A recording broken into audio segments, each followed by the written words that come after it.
I was listening to our Dragon Con review on the way over here, and I was like, man, that was actually a really well put together piece of content. Surprisingly, especially given how it started. Oh, it surprised me too.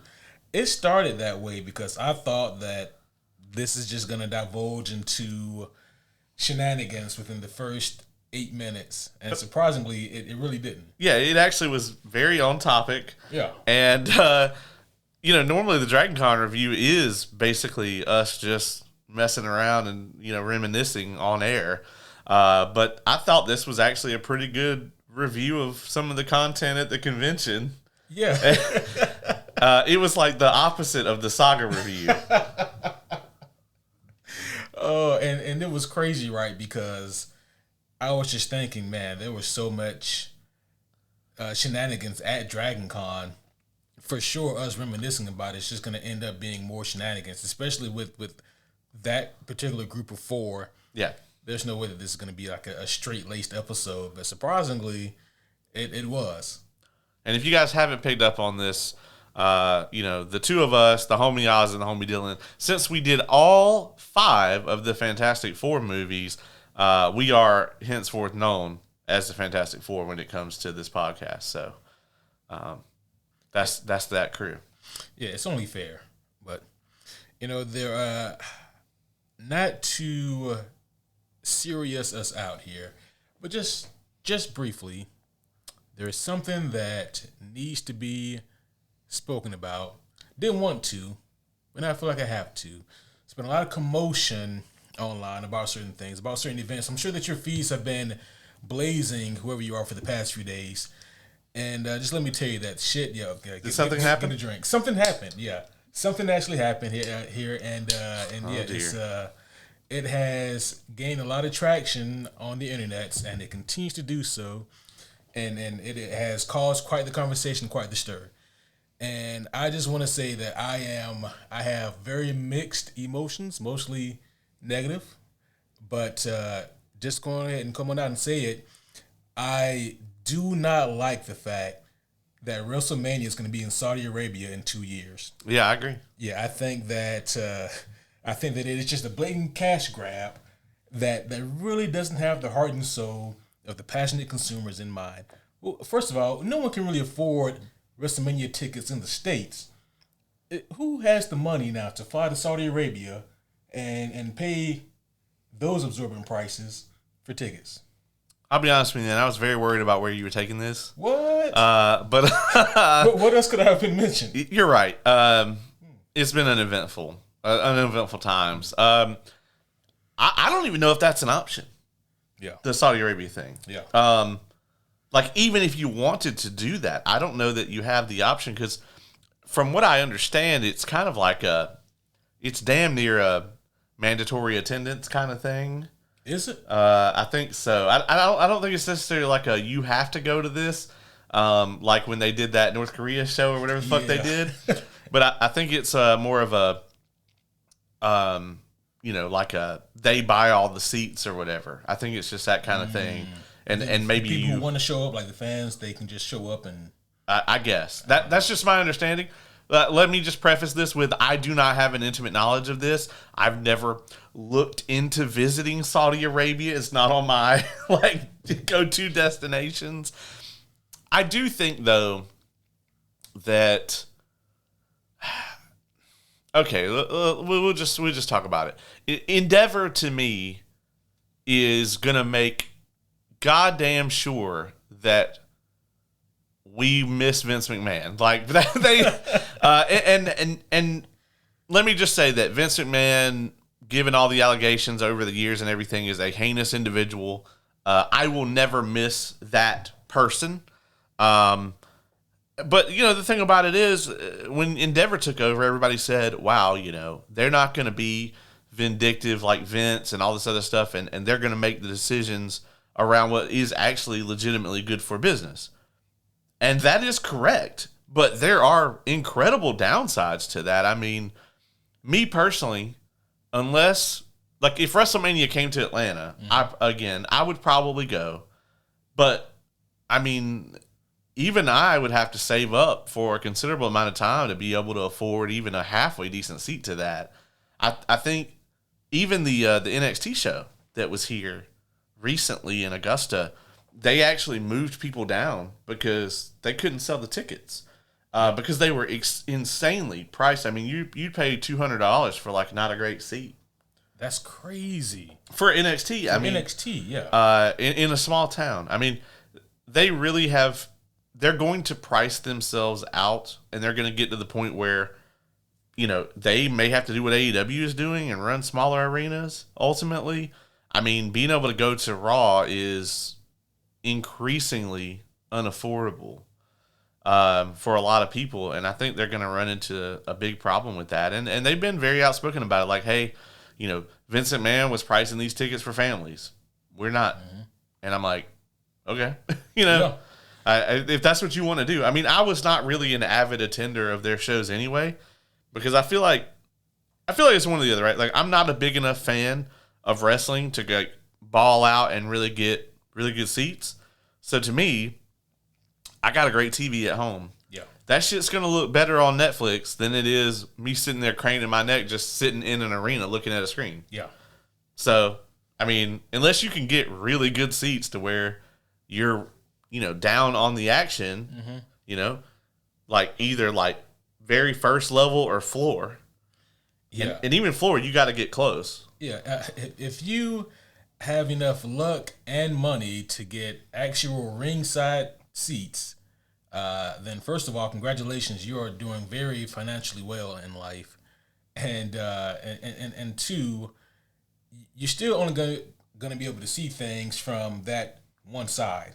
Yeah, and I mean, also there is an aspect of that too, where the prices being considerably higher, it does reduce the luck factor, right? I mean, there's less demand for those incredibly expensive tickets, and so. If you have the money, you have a way better chance of getting them. But I mean, at the end of the day, I think it's gonna hurt them. And I'm not sure that they care. I mean, if half the people show up and they make more money, I don't know that they care about that necessarily. Yeah, and that's going to be a real difficult thing, a real difficult conundrum to square, just because wrestling is storytelling, and so much of it is built around immersion and passion and just how much energy the fans can put into it. If you get to a point where like the average family can't afford to go to Monday Night Raw when they know they're rolling into town, and like you mentioned earlier, Vince McMahon, his whole thing was he wanted to get the family there. Because if you can get the family to come, then when the kids grow up, they're going to bring their families and so forth and so on. Vince wanted to kind of, inject it into the veins of the consumers. He was playing a long game. Yeah, he was. Whereas Endeavor is not. They're very much on the short-term profits, growth, whatever. And I do think that it is going to hurt them. I mean, if you look at the indie level, right? I mean, and that's not saying that it's the same thing in a billion-dollar corporation. It's not. But if you look at it on the indie level, I actually know I have a friend who is a fight promoter and a wrestling promoter at the indie level. And he brings home probably 10 to 20 times for a fight night what he brings home for an indie show.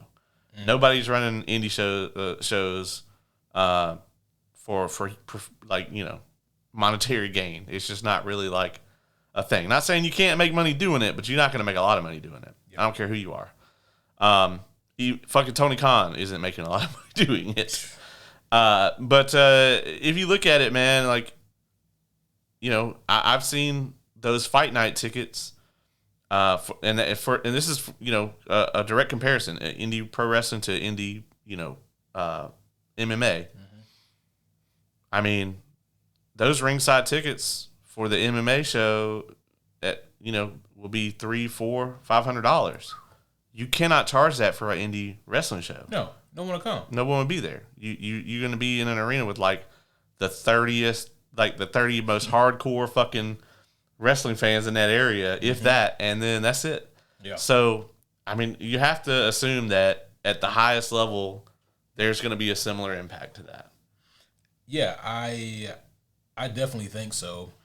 And I think it's just going to get to a point where, and it's happening now actually, where the fans are going to start wanting the show to be all about them, and because they're going to feel entitled. Yeah, and it's hard to blame them. Yeah. And I also have to say this too. I heard this rumor today. I heard that Austin, The Rock, Undertaker, and Shawn Michaels are all going to be asked to wrestle at WrestleMania 43. You know, I don't know if you saw the press conference, but you can tell by the looks on their faces that they were asked to be on that, and they like the look on their faces said it all. Yeah.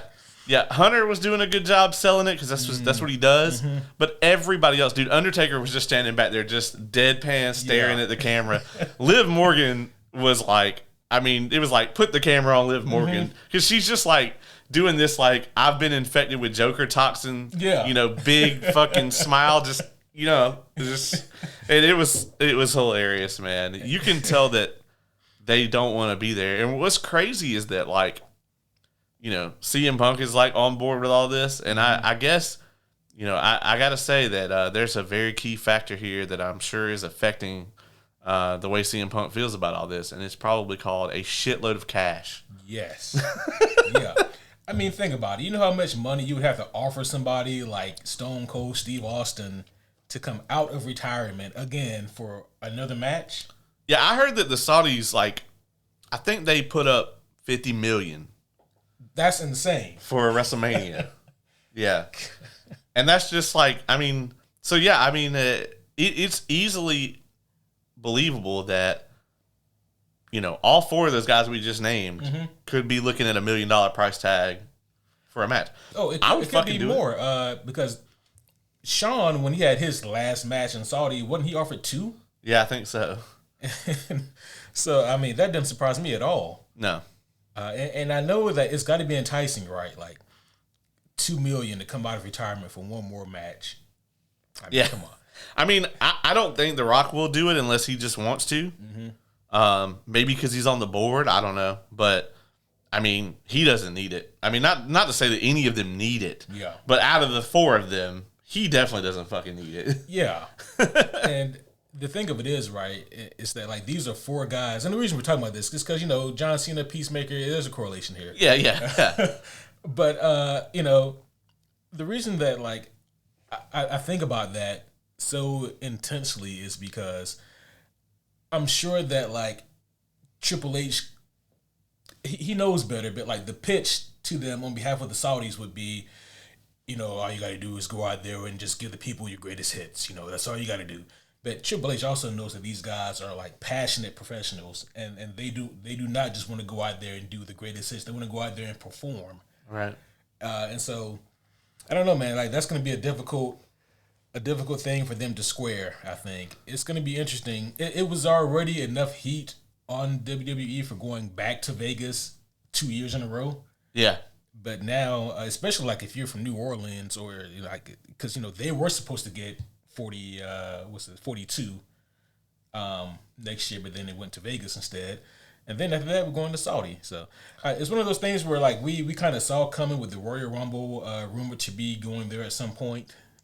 The thing is that what's really, you know, harmful about this whole situation is WrestleMania weekend, you know, all of the big indies, they kind of descend on that city, and, like, there's this sort of just air of, like, festivity within the city, and all these indies do these big shows and everything, and it's really a celebration of pro wrestling in the area, whether WWE wants to acknowledge that or not, and they don't. But it always is, and so we're going to lose that this year. But my suggestion to Tony Khan, if you're an avid listener of the show, I'm sure you're a big fan of mine, I would move all in to WrestleMania weekend in 2027. Yeah. And I would have, I would reach out to GCW and all these other places. I mean, because they're not going to have Effie's Big Gay Brunch in Saudi Arabia. They're just not. And so, you know, like, just, I would do all in the same day, because if WrestleMania is in Saudi Arabia, it's going to air on TV here at like 10 a.m. Yeah. Which means you can have all in that night. That's true.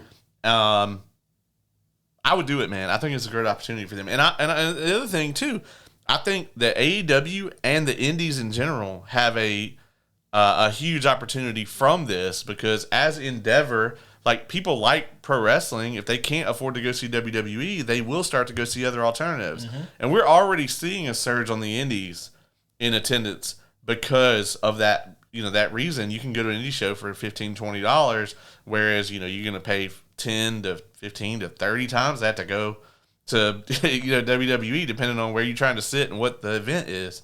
So, I mean, Endeavor is giving these companies an opportunity inadvertently. And, I'm not a fan of AEW, but I really hope that they, take advantage of that. Same.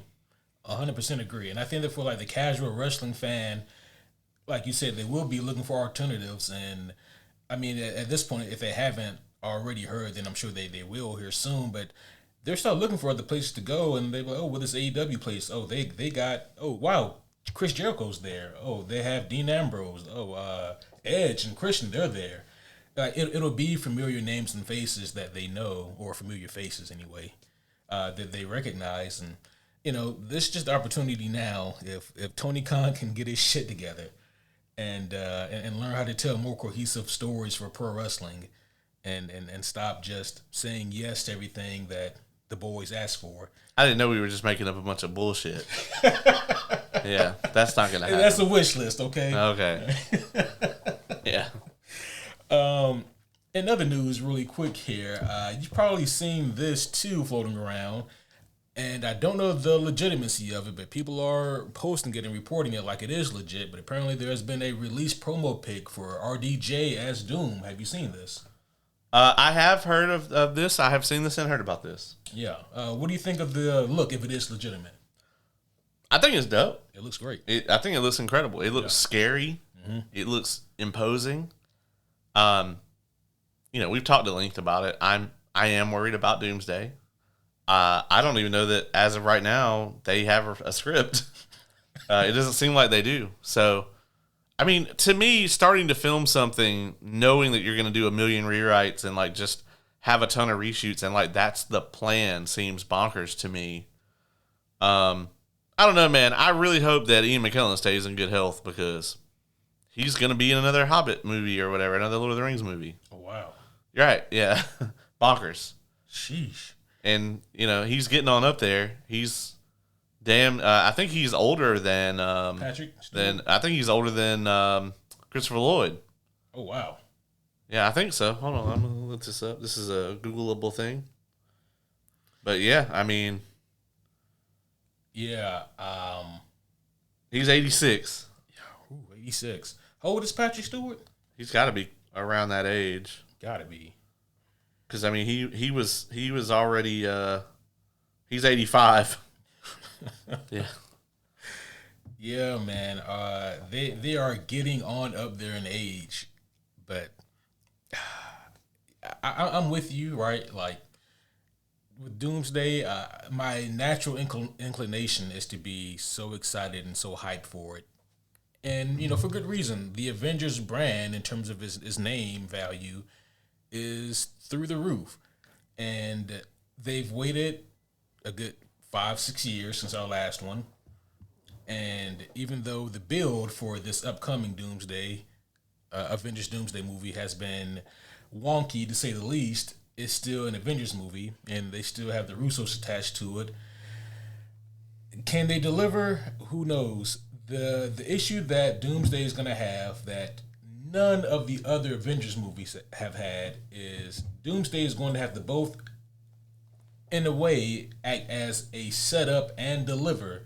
And I know that Secret Wars would be like the big finale, but at the same time, there's still going to have to be way more setup for Doomsday that the other Avenger movies didn't have to deal with. Yeah, I mean, Infinity War really just got to focus on Thanos.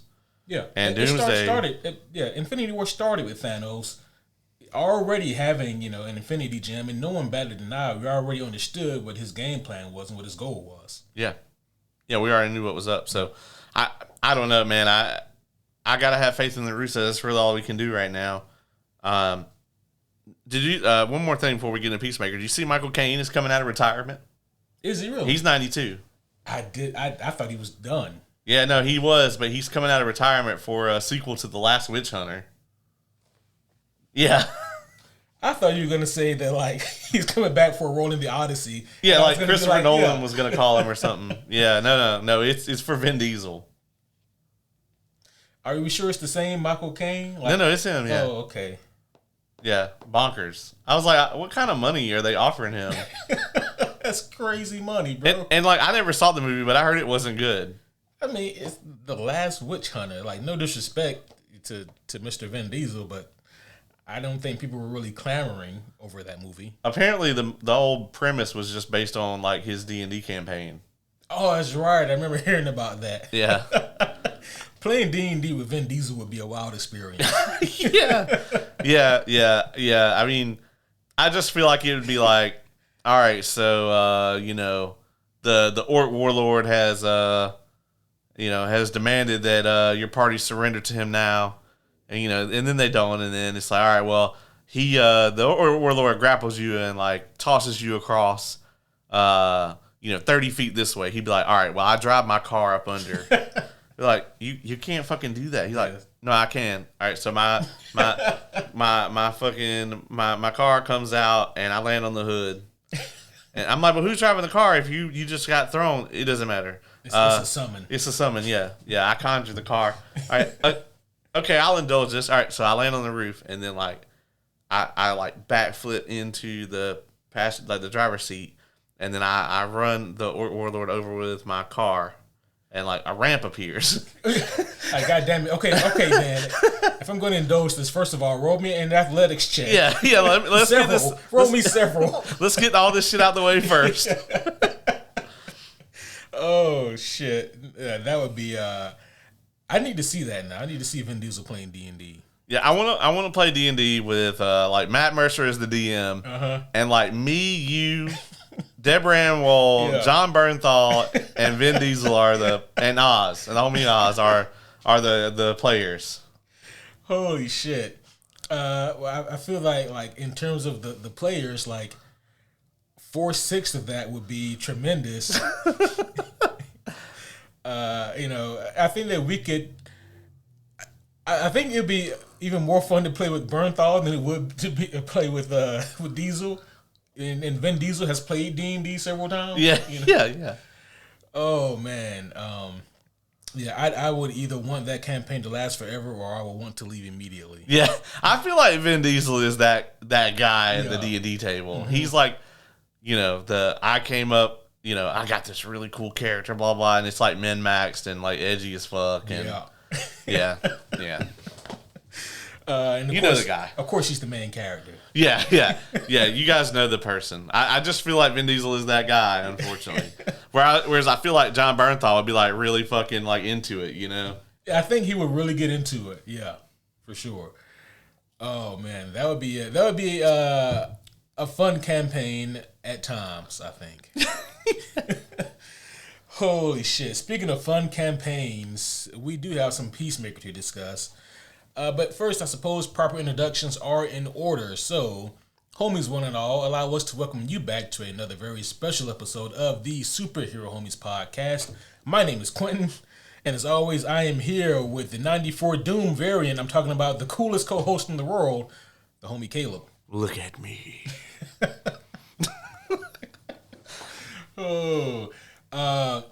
I've been a Doombot this whole time. God damn. Specifically the 94 Doombot, because they look kind of like this. Yeah. That just reminded me of something really quick here. There was actually apparently it was a very high budget short film that was made in 93, so it actually predates the 94 Fantastic Four movie. It's a very short film about Silver Surfer.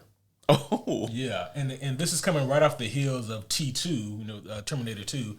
So the whole like liquid metal look thing was kind of a big deal because it was so hard to do back then. And the people who made it, the two guys who were really in charge of it, they got permission from Marvel to go ahead and make this thing. It's not very long at all. It's basically like, because I watched it earlier, it's like this kid, he's got a fucking Arnold Schwarzenegger Terminator 2 action figure, and he's running away from some bullies, and he runs into a fence, and the bullies come up at him, and they snatch his toy, and they're being jerks, and then the fucking Silver Surfer just kind of comes out of nowhere. And I mean, here's the thing: for '93, it looks way better than anything we saw in the '94 movie. It certainly looked like it was made in the '90s, but they had money.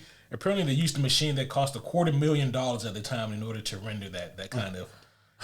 Your friendly neighborhood Silver Surfer. Yeah. But yeah, so there's something that you didn't know. Oh. The more you know.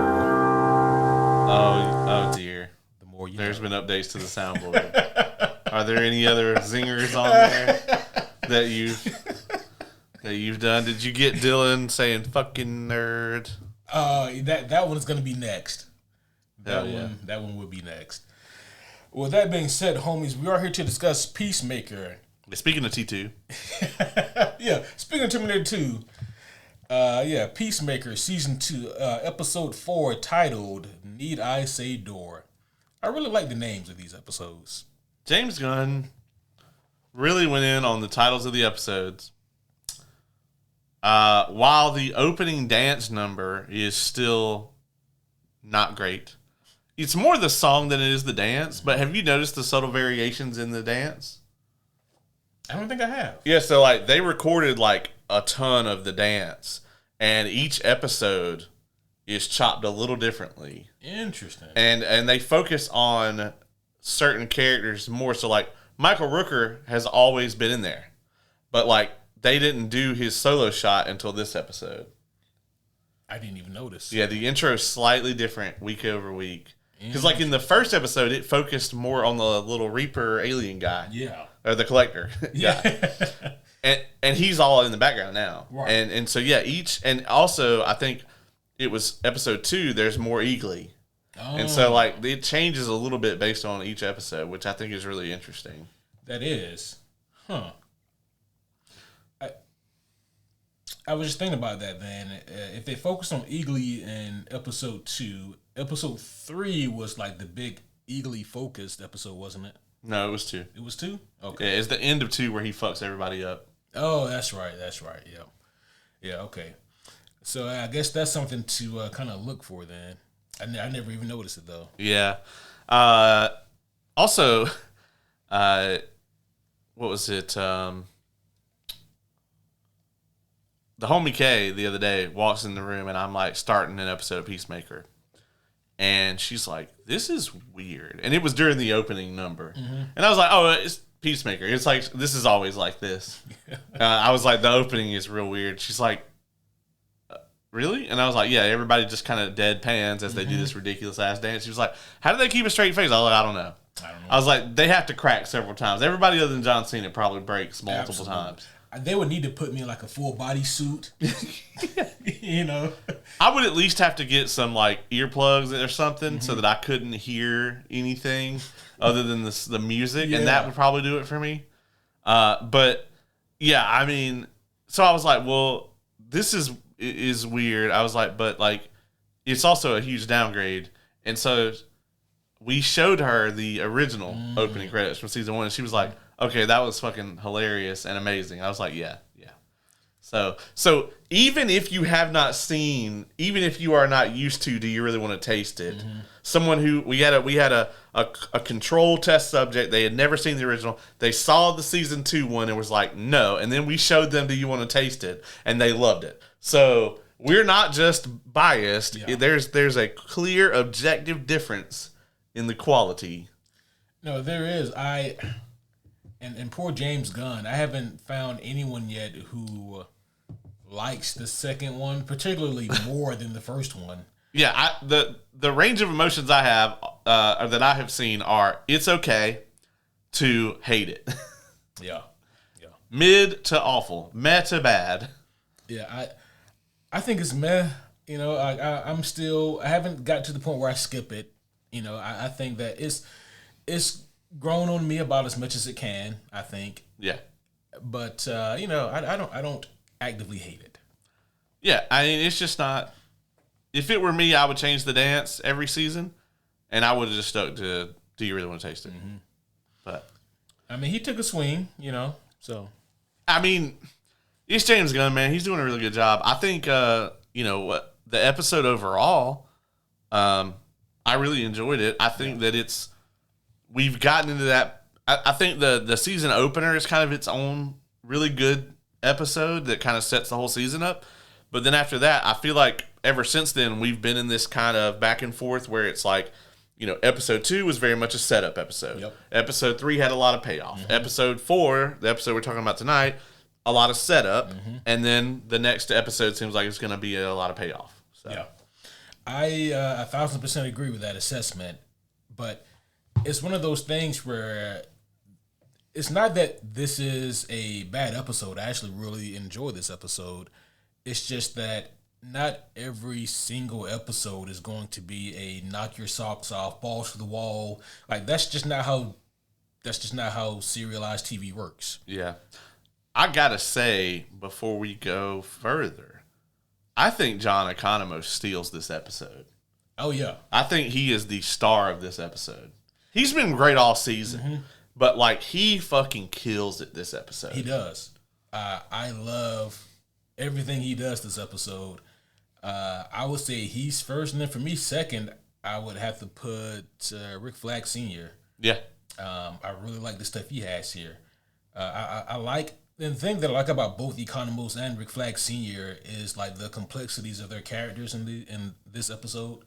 It's because we get to see Economos we get to see how much he's grown since we first saw him in the Suicide Squad. You know, from that point to now, like he still is that same person, but he is trying so hard to be like a more bold and brave and assertive person than what he used to be. Yeah. You know, and with Rick Flag Sr., he is actively being antagonistic towards our protagonist, but at the same time, we've only ever seen Rick Flag Sr. be in a protagonistic position, really. Right. You know, and so it's interesting seeing him. I mean,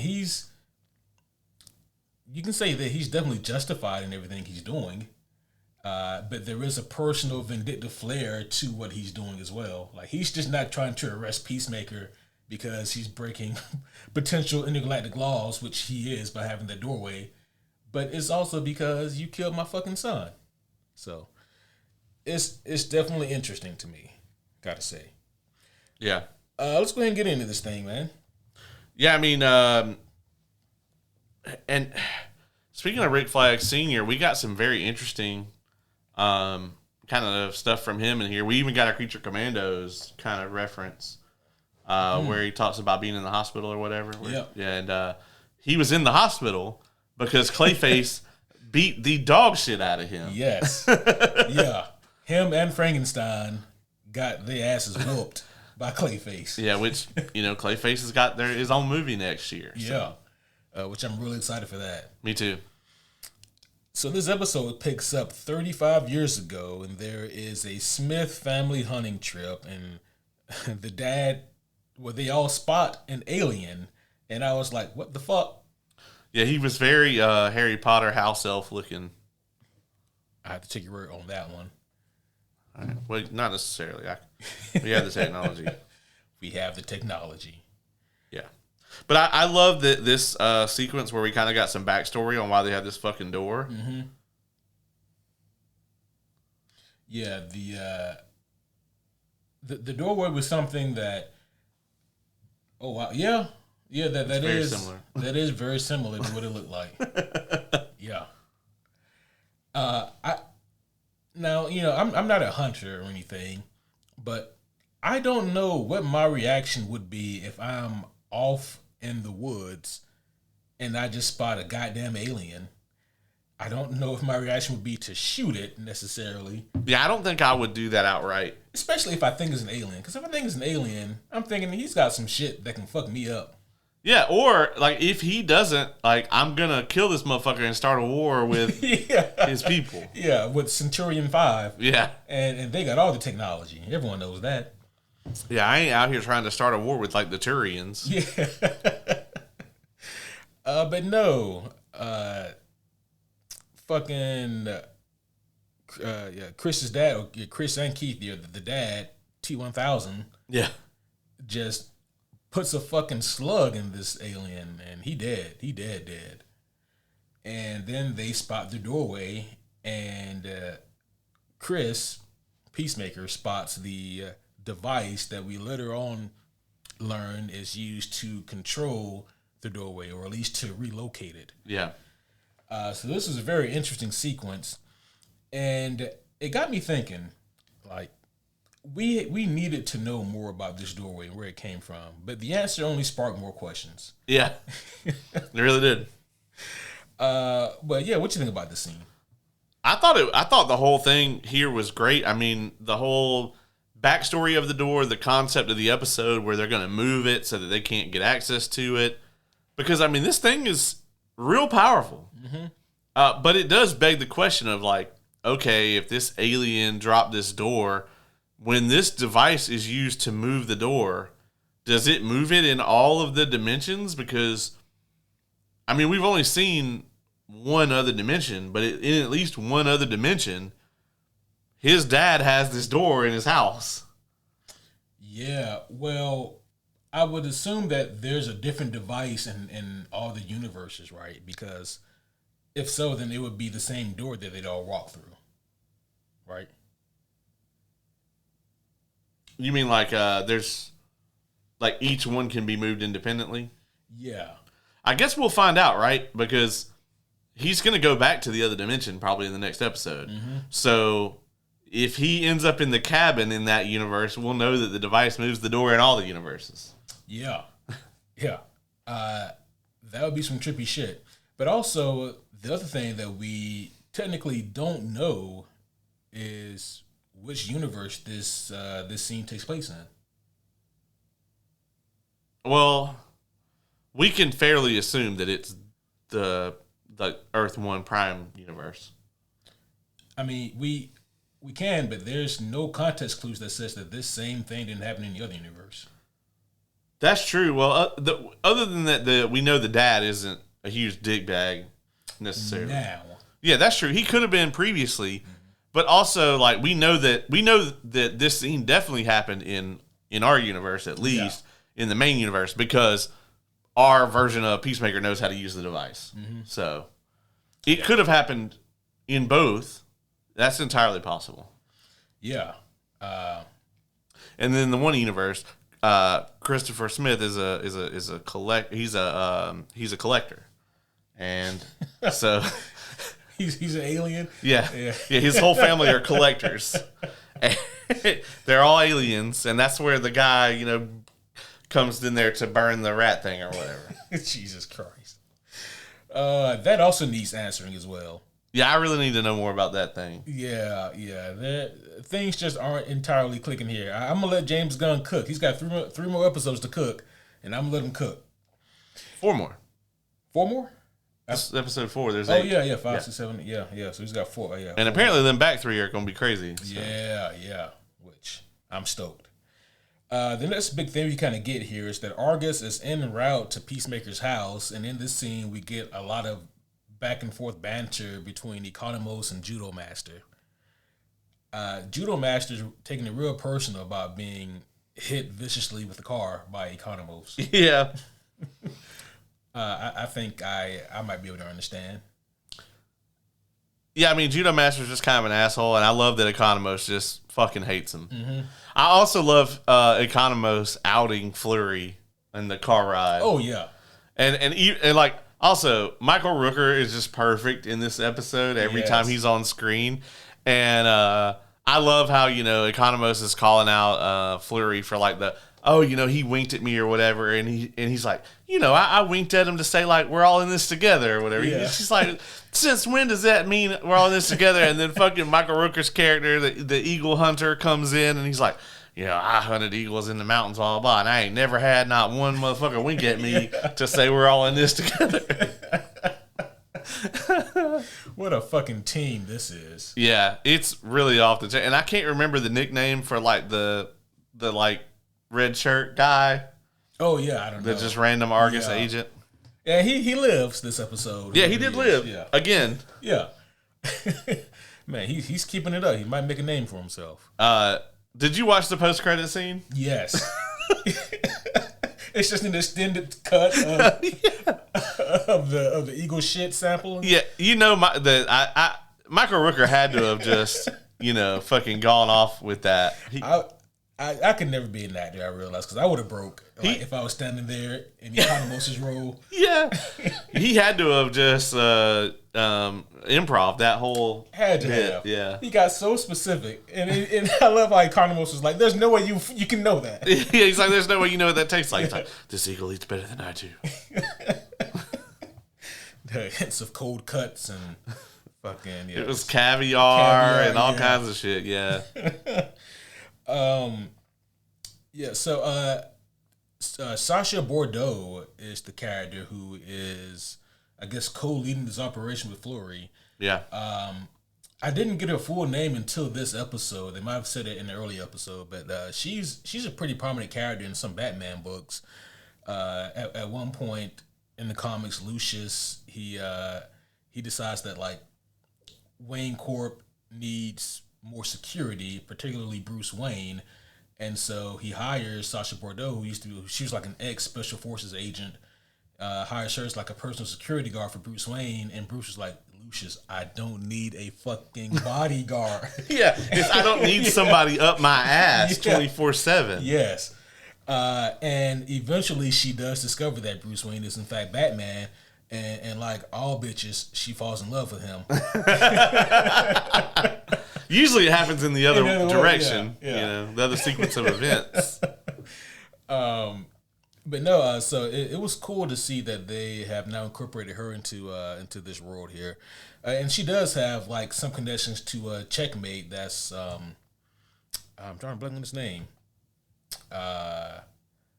What is fucking Maxwell Lord? Yeah, that's his organization. But I mean, so it's just cool to see that they've incorporated her into this. The next thing we get here is Economos. He does send like a warning text to Peacemaker, like, "Hey dog, they about to raid your shit."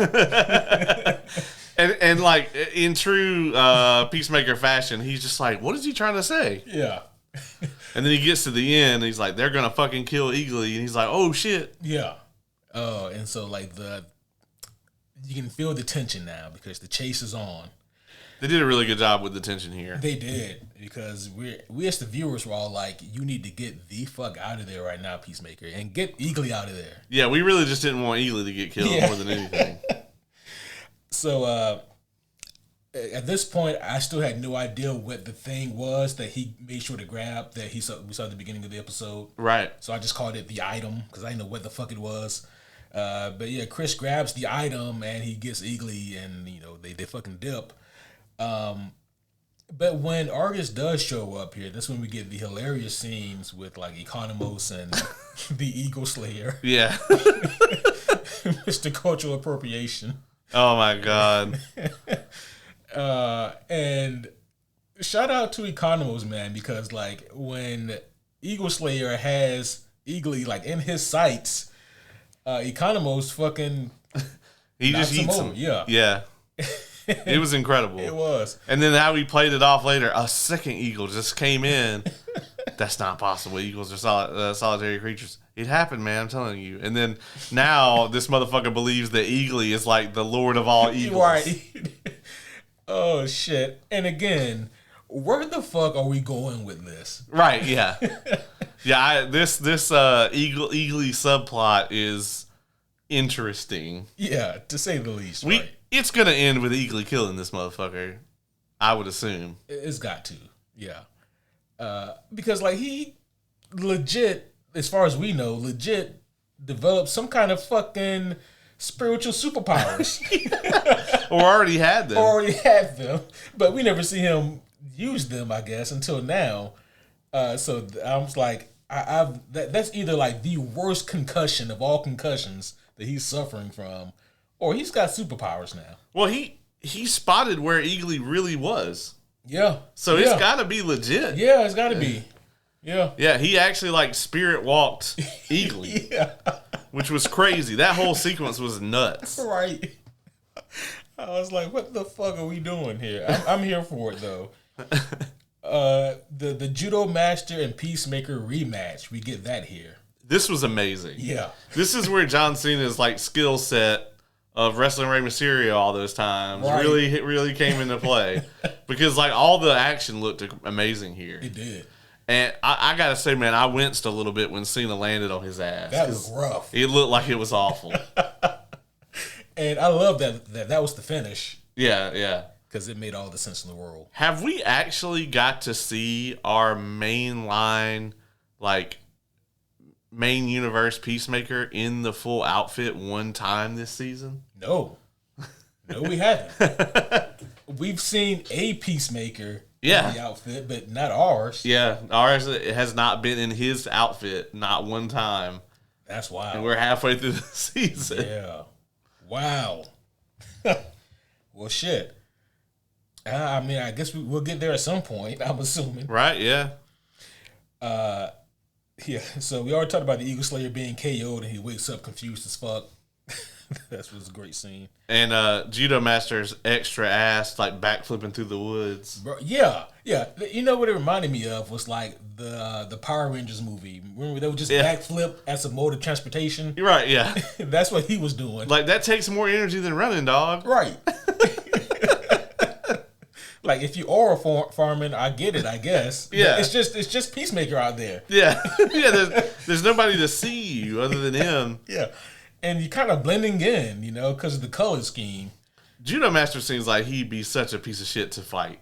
Absolutely. Because he's just like the most annoying motherfucker to fight ever. Yeah. And he's going to talk shit the whole time, too. Yeah. So, like, you can't get a hold of him. He's talking shit and, like, he's going to hit you and it's going to hurt. Yeah, it'd be like playing against, like, in any of the old Mortal Kombat games, like, a really annoying Liu Kang player. Oh. Where you just, motherfucker's gonna hit you that bicycle kick, like, over and over and over and over. It's gonna be like, crouch, leg sweep, bicycle kick. Crouch, leg sweep, bicycle kick. That would fuck with me so bad. But, at the same time, when I played Mortal Kombat Heavy, I used to do a similar shit with Sub-Zero. As long as you didn't play like a brute, like Goro or Shao Kahn, I as soon as I juggle you in the air, I'd freeze you. Fucking kick, freeze. Yeah. You ain't doing shit. You ain't doing nothing. You're done. You're done, son. Oh, shit. Adebayo comes by and she picks up Chris.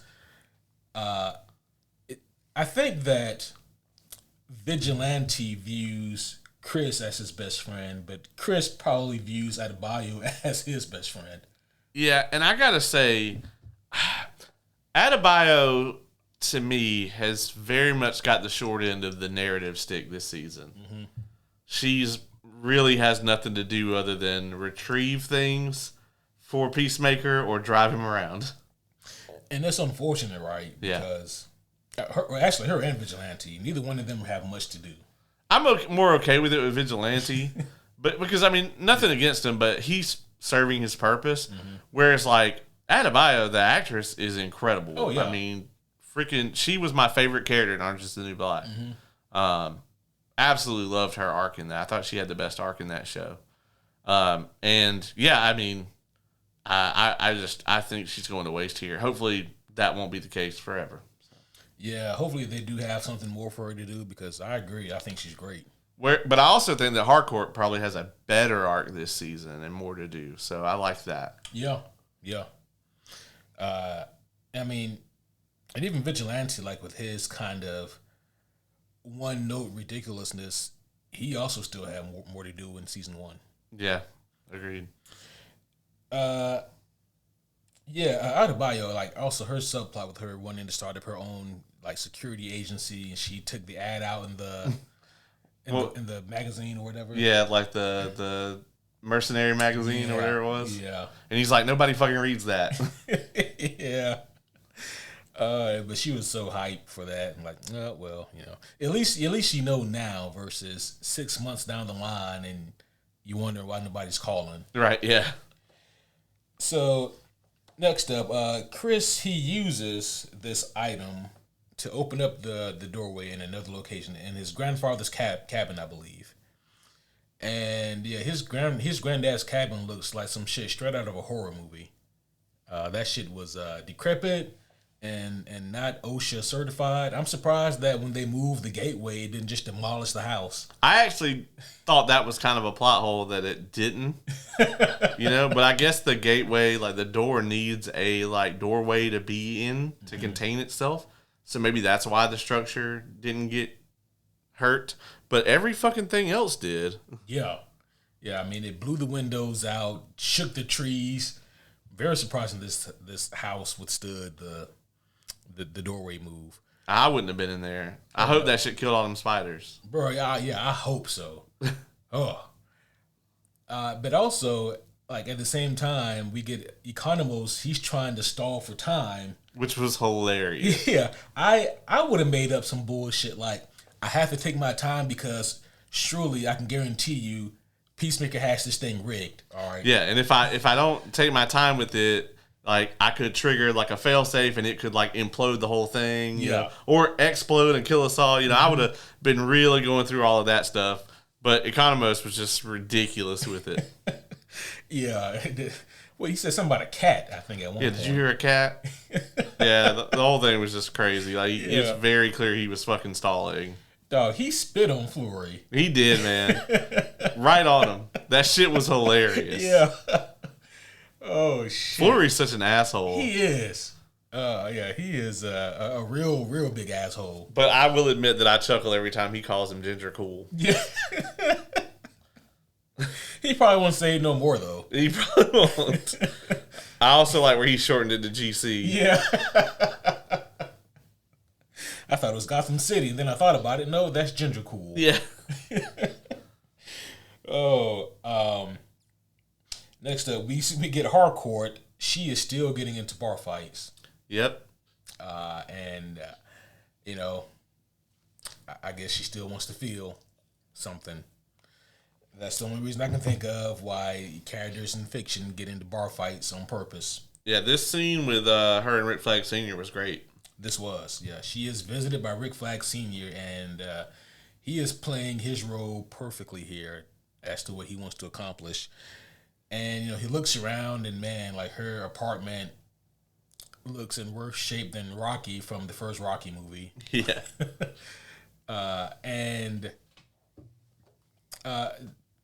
Weird fucking sidebar here.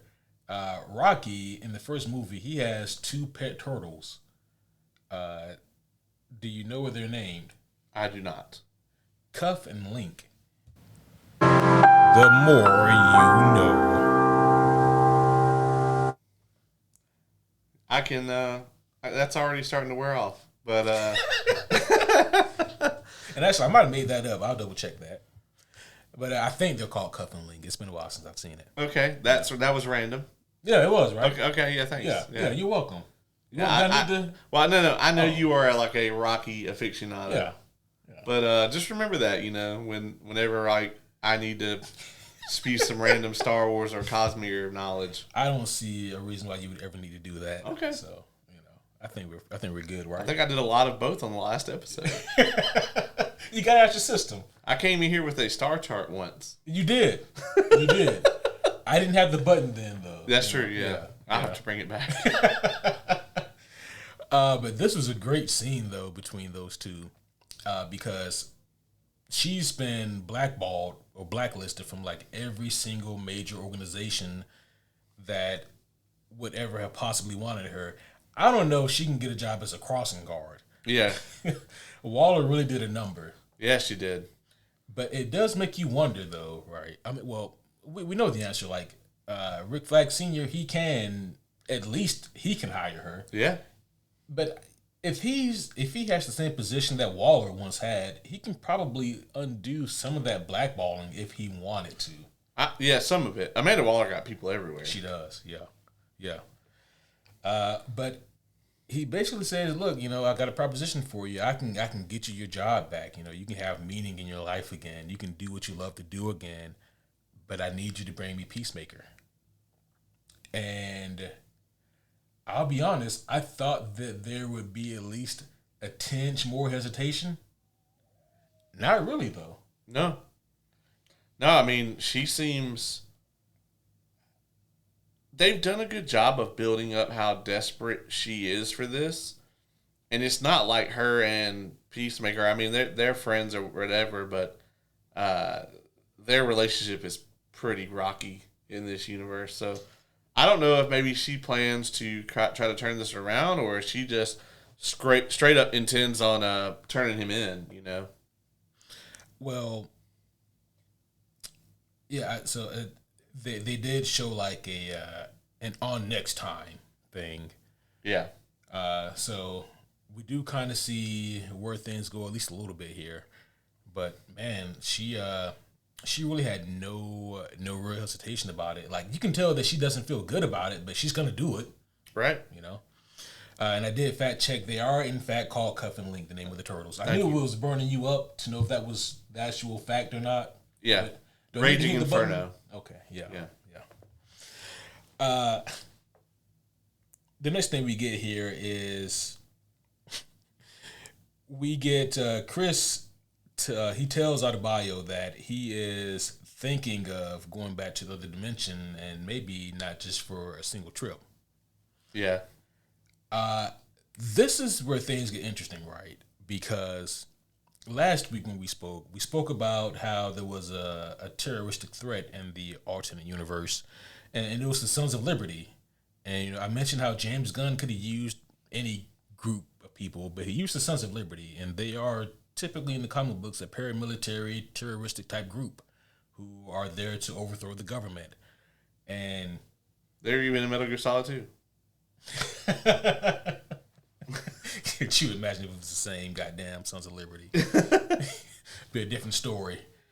We need to get Hideo Kojima in on this to write season 3. Right.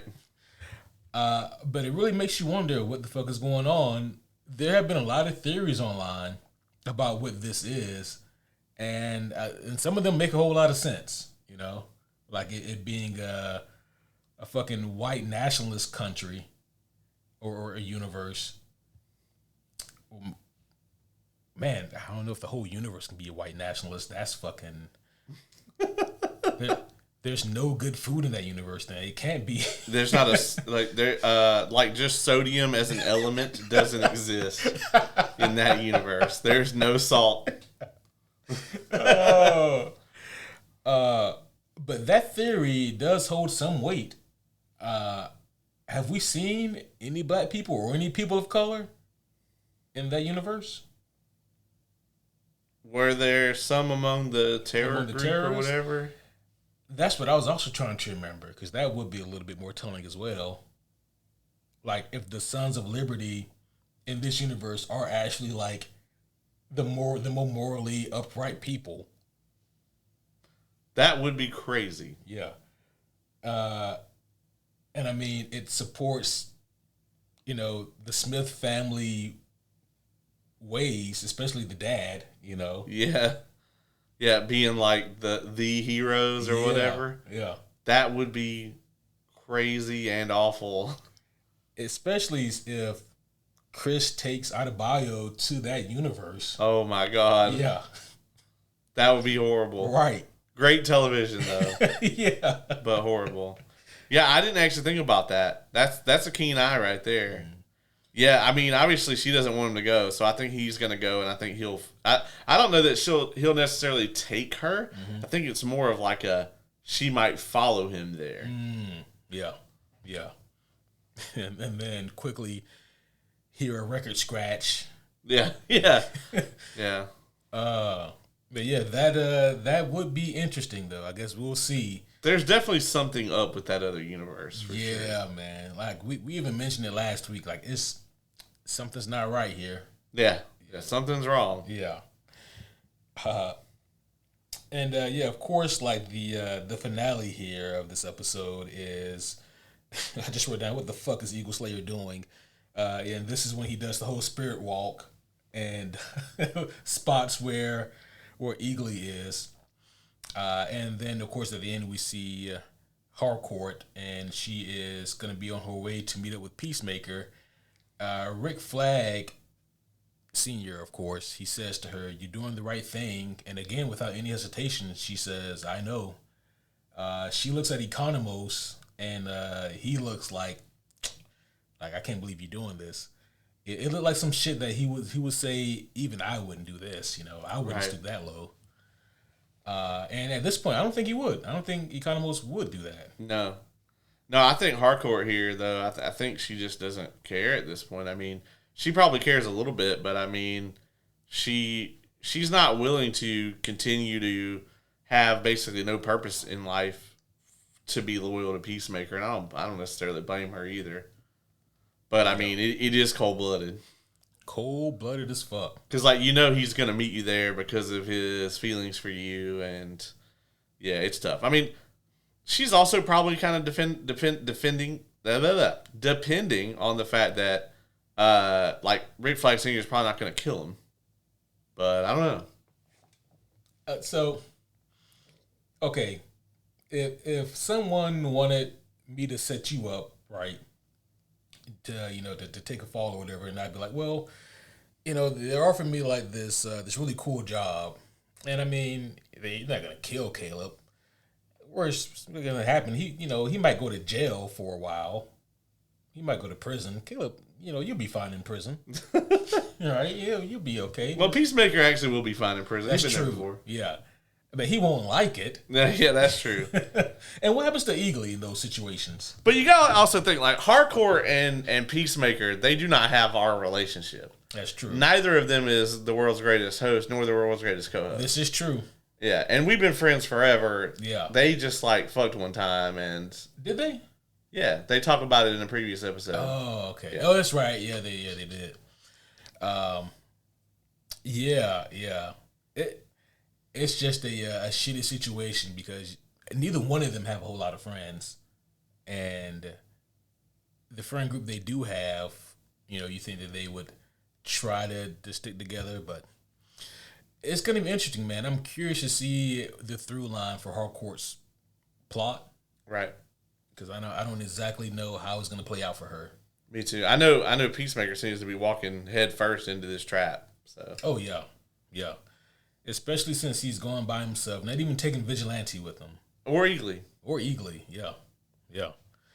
I mean, Eagly also has to lay low because they know where Eagly is. I mean, they know where the doorway is. Now, they don't know where the doorway is per se. But they know where Eagly's at. They know where Eagly's at. And he's at where the doorway is. Yep. And the great eagle hunter is after him. Oh, man. What is his name? It's some other kind of culturally appropriated name that he gave himself. Yeah, I was going to say, I don't remember what the actual name is. I do wish he had been Snowflame, but this character is hilarious. Maybe they'll just save Snowflame for season 3. That still is a long wait, but I need Snowflame in this Peacemaker TV show. Yeah.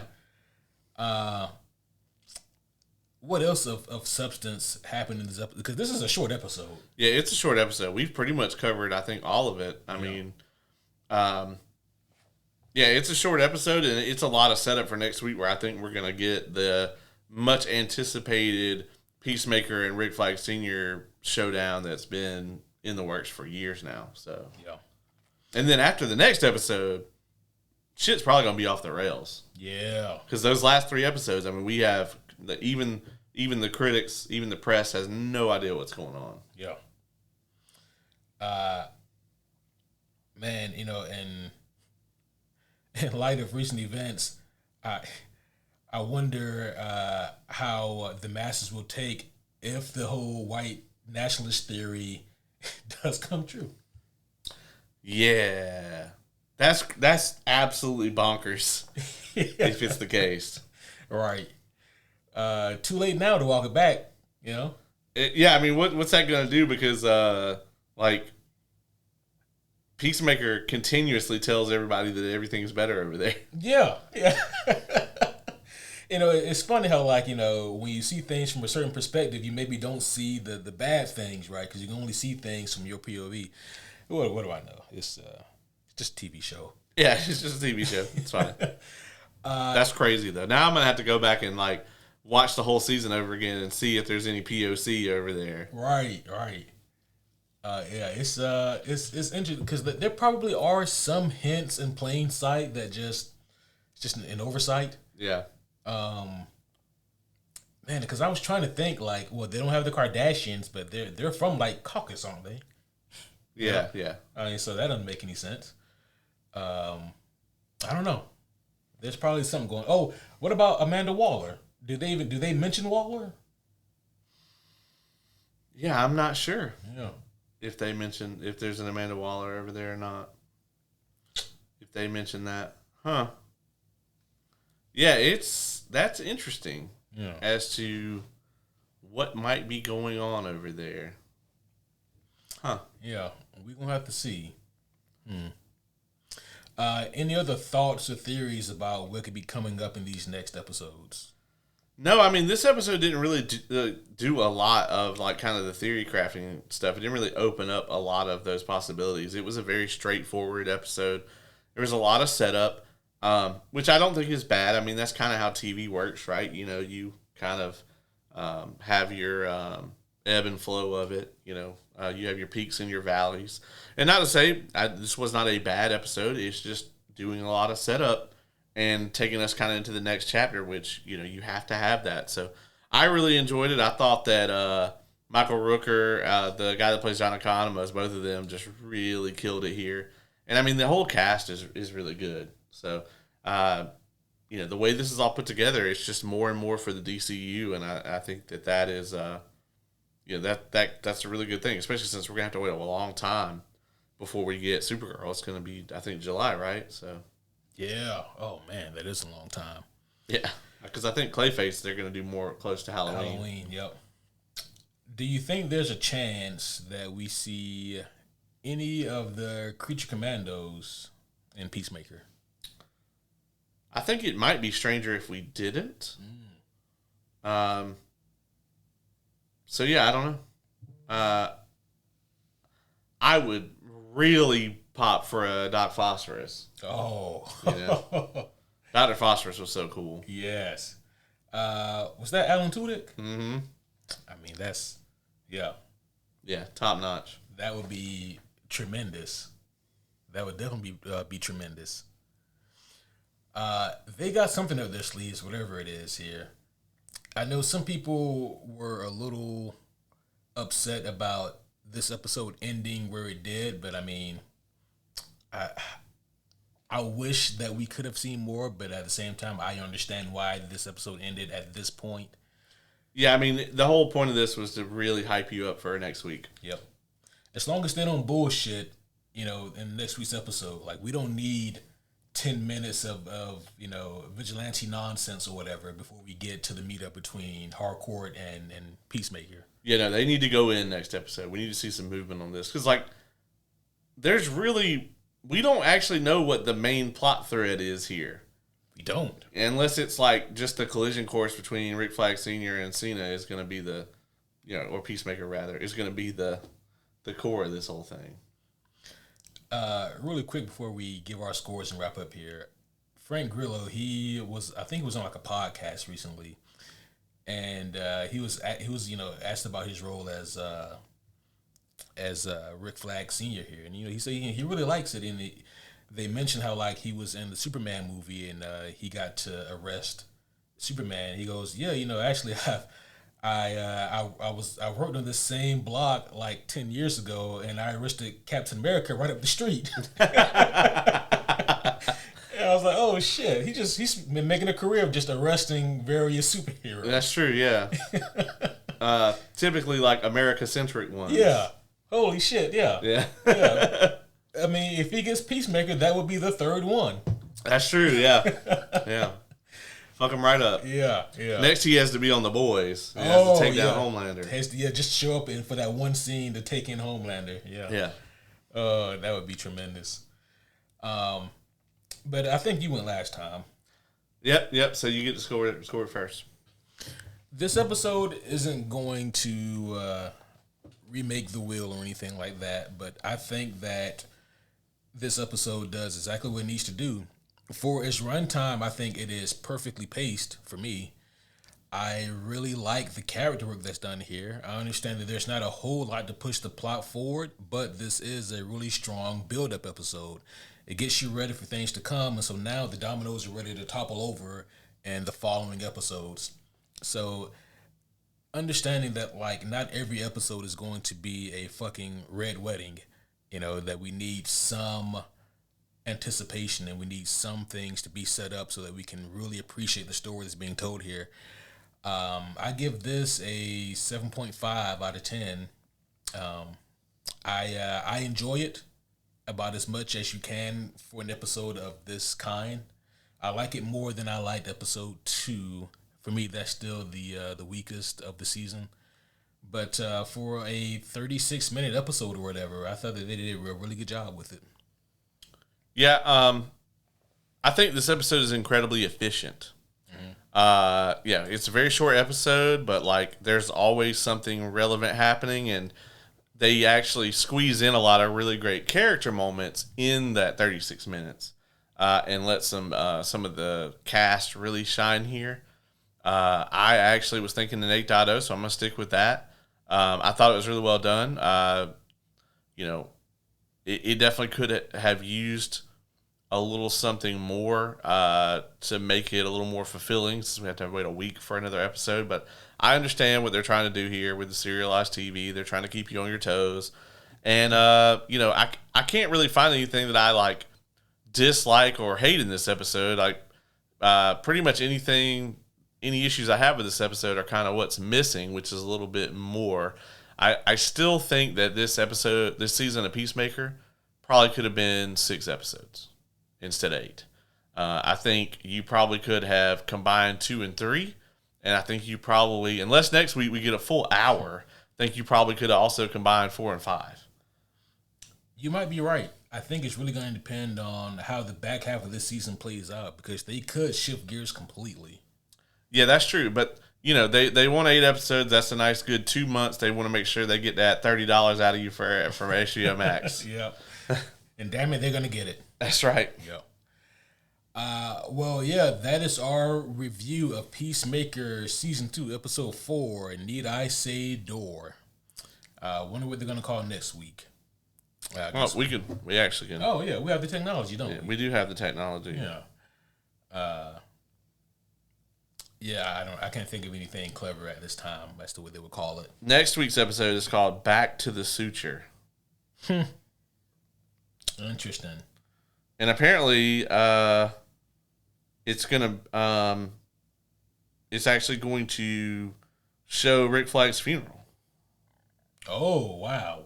Yeah. Ooh. Yeah, that's gonna be a big old oof. Yeah.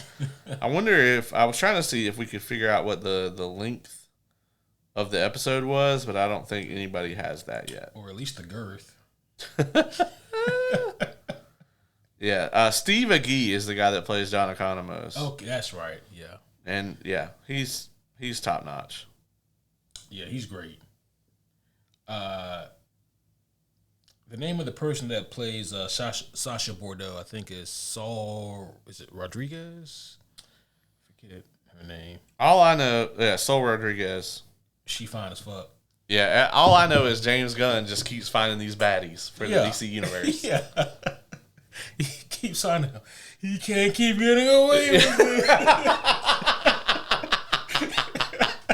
That's gonna be my next button. You can't. Yeah, we need that. You can't keep getting away with it. Oh man! All right. You got anything else? That's it, man. We'll be right back here next week. Fuck, are we talking about next week? I don't think I'll be able to finish Doomsday Clock by Wednesday. Yeah, I was gonna say probably haven't finished Doomsday Clock. I will let you know tomorrow. Yeah, we'll figure that shit out. Yes. Well, homies, that's going to be all for now, but we will see you guys again very soon. Hopefully you guys enjoyed this breakdown of Peacemaker Episode 4. But until next time, my name is Superhero Homie Q. And I'm Superhero Homie Caleb.